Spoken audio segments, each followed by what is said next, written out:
चलो घरातून निघालोय आता. जाता जाता प्रणवला पिक करू, मग जाऊया आपल्या पुढच्या प्रवासाला.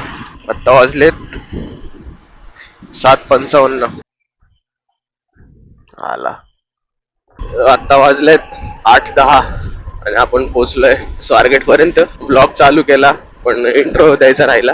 राम राम मंडळी, मी आनंद बिडकर, स्वागत आहे तुमचं पुन्हा एका नवीन व्हिडिओ मध्ये. आज आपण चाललोय खेड शिवापूरच्या इथं रांजे म्हणून गाव आहे, तिथे रांजेश्वर महादेव मंदिर आहे ते बघायला. हे शिवकालीन मंदिर आहे, तर आज ते मंदिर बघण्यासाठी चाललोय आपण. खरं तर सकाळी 7 वाजता निघणार होतो पण रात्री ऑफिस वरून यायला लेट झाला, त्यामुळे 7चे झाले 7:15, 7:15 झाले 7:45. 7:45 वाजता निघालो. जसं घरापासून मंदिर आहे 27 किलोमीटर, एक तासभर लागेल जायला. त्याच्या आताच कव्हर करू आपण. मागचे 2-3 वीक ऑफ कुठेच फिरता आलं नाही, कुठेच जाता पण आलं नाही, कामं होती त्यामुळं थांबावं लागलं. पण आता वीक ऑफ आहे तर म्हटलं सकाळी सकाळी जाऊन येऊ.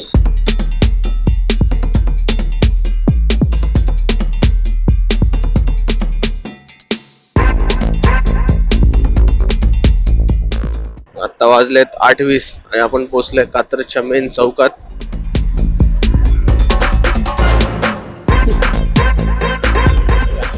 प्रो रायडर कात्रजचा जुना घाट चालू होईल आता.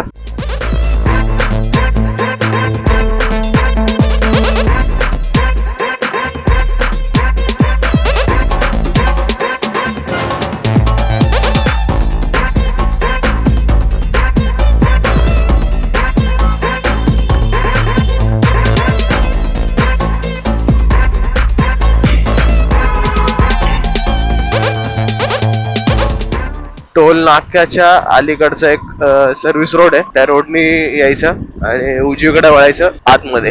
ग्रामपंचायत श्रीराम नगर आणि हाच सरळ जाणार रस्ता जातो सिंहगडला. आणि आता आपण पोहोचलो आहे रांजे गावामध्ये. इथून वळायचं आहे बहुतेक डावीकडे.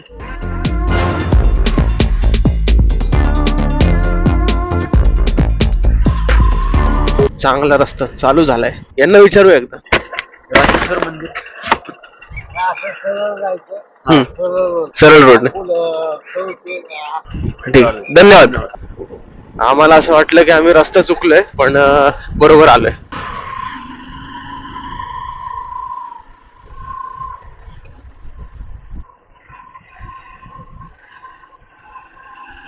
आता इथून डावीकडे वळायचं.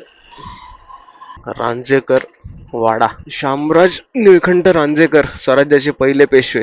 आणि समोर आहे मंदिर रांजेश्वराचं.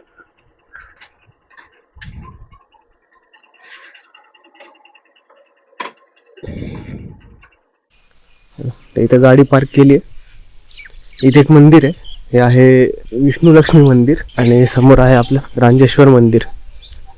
आणि ही जी जागा बघते तुम्ही, ही घोडे बांधण्यासाठीची जागा आहे.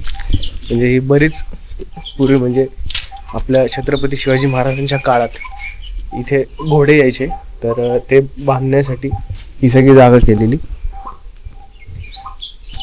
आणि हे आहे हनुमानाचं मंदिर. तर आपण पहिलं महादेवाचं दर्शन घेऊ.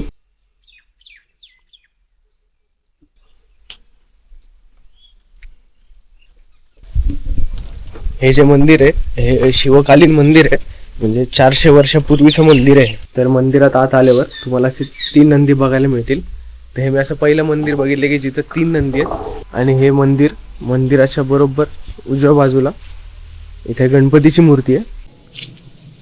मंदिरात आत जाताना इथे गणेशाची मूर्ती आहे आणि इथे सुद्धा खाली 3 मूर्ती आहेत आणि इथेही 3 मूर्ती आहेत. आणि हे सगळं नक्षीकाम केलेलं आहे. इथे सुद्धा एक मूर्ती आहे आणि या बाजूला इथे सुद्धा एक मूर्ती आणि इथे सुद्धा या छोट्या छोट्या मूर्ती आहेत.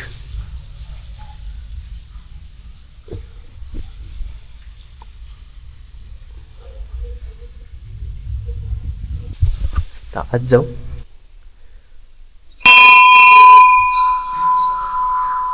कासव.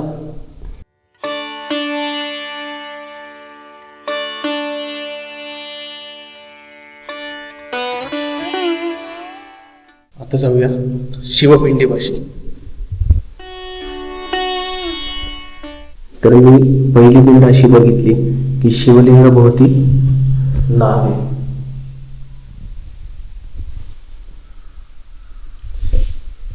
हे असे शिवपिंड मी पहिल्यांदा बघितलंय, जे मला या मंदिरात दिसले.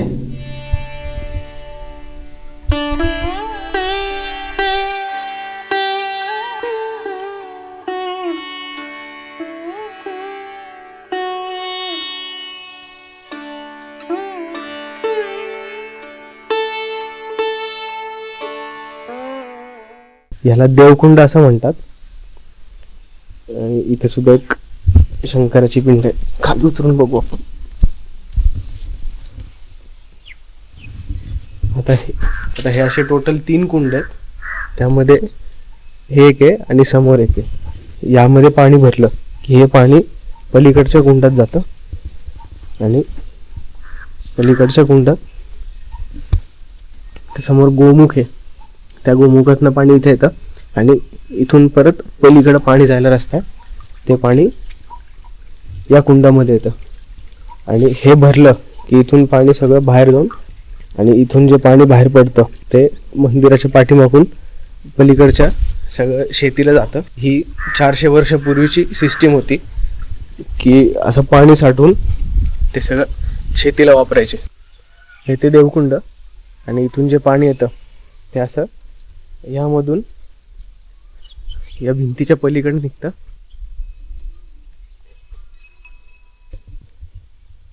आणि ते पाणी इथून बाहेर येतं आणि सगळं शेतीला जातं. ही व्यवस्था 400 वर्षापूर्वी केलेली पाण्यासाठी की आजूबाजूच्या सगळ्या शेतीला व्यवस्थित पाणी पुरवठा व्हावा त्यासाठी. ही वाट एवढी की एक माणूस आज जाऊ शकतो एवढी वाट आहे ही.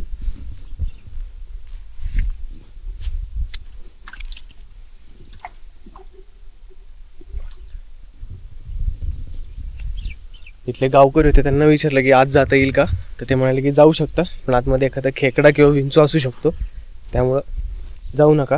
हे जे मंदिर बघितलं आपण, या मंदिराच्या बरोबर बाजूला अजून एक शंकराचं मंदिर आहे, तर ते पण बघून येऊ. नंदी आणि शंकराची पिंड.